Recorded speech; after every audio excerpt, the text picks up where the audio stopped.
"No war can be conducted successfully without early and good intelligence," wrote the great Duke of Marlborough. George Washington agreed. "The necessity of procuring good intelligence is apparent, and need not be further argued." No sensible soldier or sailor or airman does argue. From the earliest times military leaders have always sought information of the enemy, his strengths, his weaknesses, his intentions, his dispositions.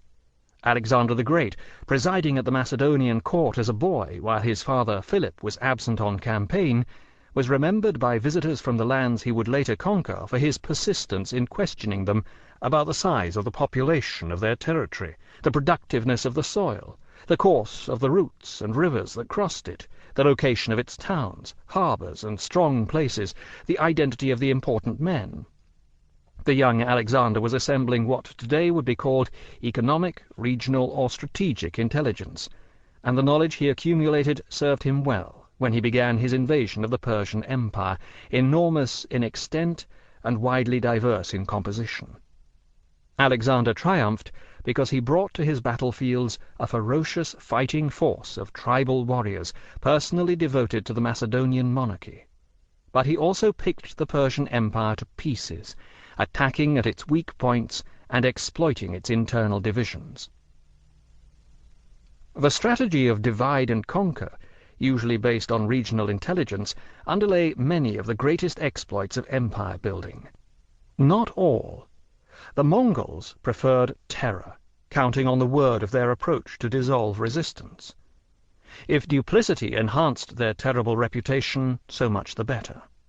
In 1258, appearing out of the desert, Hulagu promised the Caliph, spiritual leader of Islam, ruler of the Muslim Empire, his life if he would surrender Baghdad. As soon as he submitted, he was strangled, and the horde moved on. The Mongols, however, as a wide-ranging nomad people, also knew a great deal, and, like all nomads, when not on campaign, were always ready to trade. Markets are principal centers for the exchange of information as well as goods, and it was often a demand of marauders, by the Huns of the Romans, frequently by the Vikings, that they should be allowed to set up markets on the borders of settled lands. Commerce was commonly the prelude to predation. Trade may follow the flag, as the Victorians comfortably affirmed, but it was quite as often the other way about. Empires in the ascendant, to whom nomads were an irritation rather than a threat, adopted a different attitude.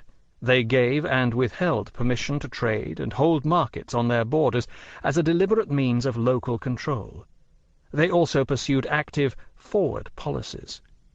The pharaohs of the 12th dynasty not only constructed a deep belt of forts on the border between settled Egypt and Nubia, but also created a frontier force and issued it with standing orders.